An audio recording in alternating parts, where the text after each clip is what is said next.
Queria que colocasse um vídeo, por favor. Gostaria que vocês escutassem. São extensas fraudes. Sabemos. Não é só na Previdência.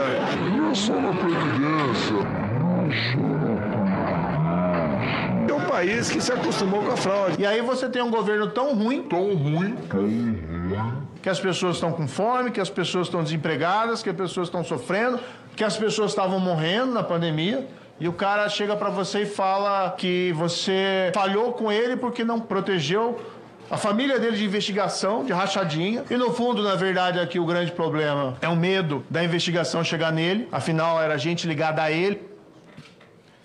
Eu pediria que colocasse, não coloquei isso à toa, o slide seguinte.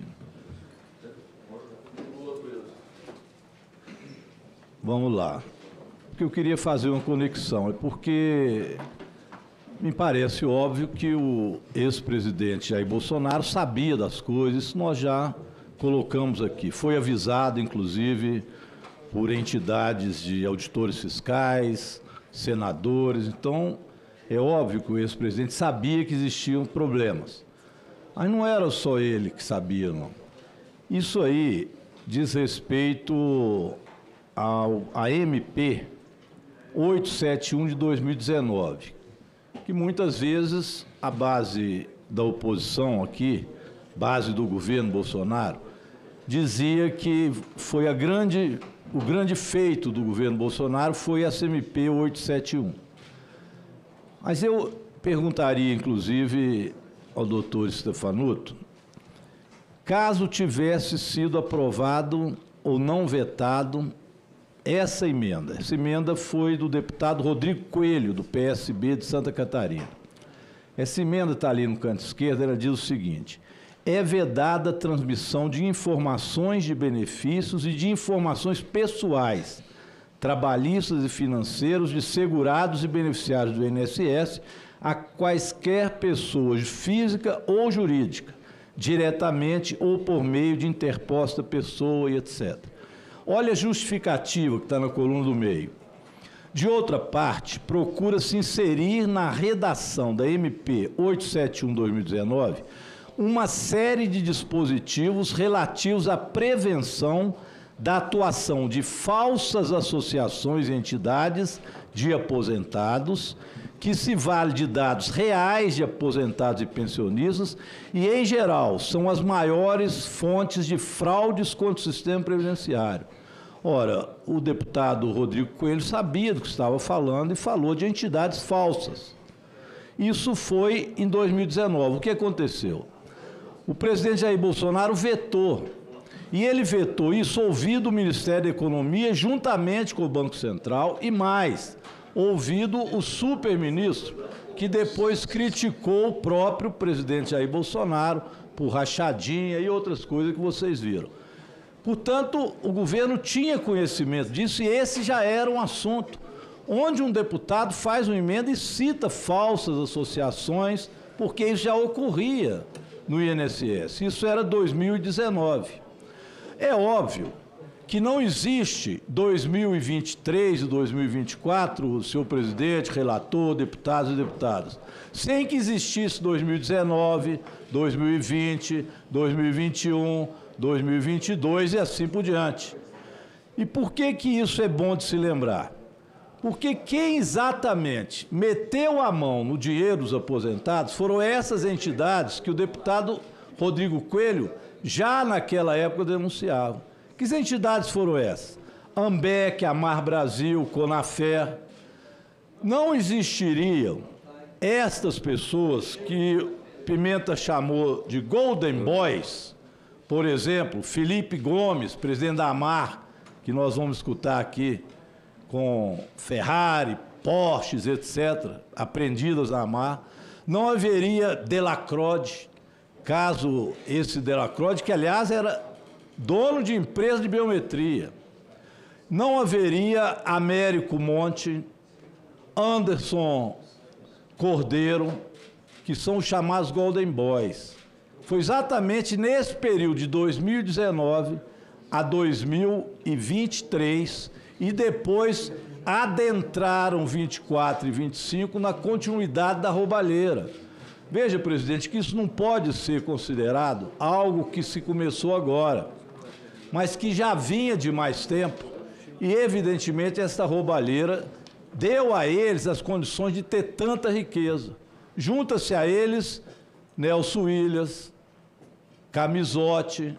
Nelson Williams veio aqui, Camizotti não pode nem vir porque o próprio ministro do Supremo disse que ele não precisa nem vir. Está preso, junto com o Careca, que esteve aqui, mentiu muito também.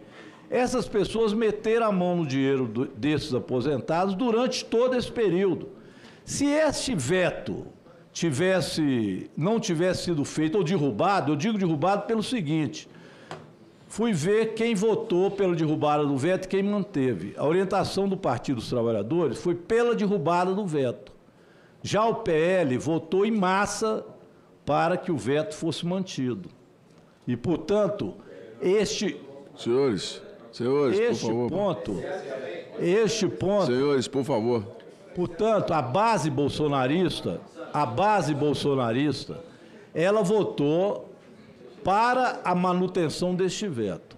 Um veto que, evidentemente, se tivesse sido derrubado, não poderia haver repasses e etc. para esse tipo de entidade, que já eram chamadas de entidades fontes de fraude com o sistema previdenciário. Então, presidente, eu queria chamar a atenção de que essas questões foram levando a este acúmulo de fraudes nos recursos dos aposentados. Mas me passa aí, posteriormente, o próximo vídeo para a gente poder acompanhar um pouco mais esse raciocínio.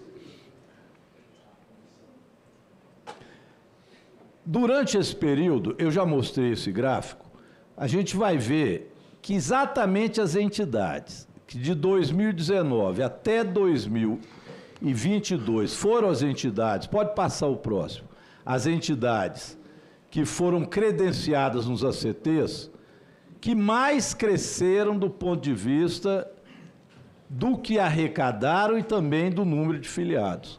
Aquele gráfico, o outro, vai mostrar bastante bem este verde que está ali, que cresceu, que são as entidades laranja que estão lá ao lado, que tiveram crescimento e são exatamente as entidades que vieram e receberam os ACTs no governo Bolsonaro. Essas são as que mais acumularam e que levaram a esses Golden Boys a ter esse crescimento absurdo que tiveram agora. A pergunta que eu faço é essa, ao Stefanuto, doutor Stefanuto. Esta emenda, se não tivesse sido vetada, daria condições de ter uma fiscalização maior em relação às entidades? Deputado, é muito difícil fazer exercício, né, futuro do pretérito, né? Mas qualquer ferramenta que pudesse ajudar, obviamente que mitigaria o risco de que a gente tivesse o que acabou acontecendo, ou pelo menos que a Polícia Federal tenha apurado junto com a CGU. Isso, é o que eu imaginei. Ou seja, alguma medida precisava ter sido tomada nessa época. Nenhuma medida foi tomada, a não ser uma medida provisória, onde houve um veto em algo crucial a ela, e uma medida provisória que, evidentemente, não resolveu este problema que nós vimos. Portanto, isso foi se acumulando. E se acumulou de tal forma que chegou-se a esses bilhões. Hoje, como que isso terminou? Com a medida que precisava ser feita e mais radical, terminar com qualquer processo de desconto dos aposentados. E não havia outra forma de fazer para acabar e cortar o mal pela raiz. Isso foi feito, assim como a devolução dos recursos, e eu passaria o último slide, apenas para chamar a atenção de quantos hoje já receberam esse recurso de volta e que foi necessário ser feito. Aptos ao ressarcimento, 4.431.000 aposentados que receberam 2.734.000 e 1.840.000.000 já devolvidos, que era uma medida que precisava ser tomada. Então, nós partimos agora, e é evidente, aqui eu termino, presidente, apenas para dizer o seguinte: é óbvio que isso adentrou no período que também estava lá o doutor Stefanuto. E nós vamos ter que achar quem ali dentro deu continuidade a isso e se o fez de qual forma. É evidente que Virgílio, André Fidelis, tem muito que vir aqui para responder junto com esses Golden Boys, que afinal de contas, esposa e filho ficaram evidentemente às vistas nisso. Agora, não adianta ficar procurando Excelência, cabelo e ovo, e aí eu termino. É óbvio que o Frei Chico não apareceu nenhuma palavra dele. Esse é o problema do bolsonarismo. Eles acharam que fazer uma CPMI, que fosse a CPMI contra o presidente Lula, uma bala de prata. E isso não cabe dentro da realidade dos fatos. A sessão está suspensa.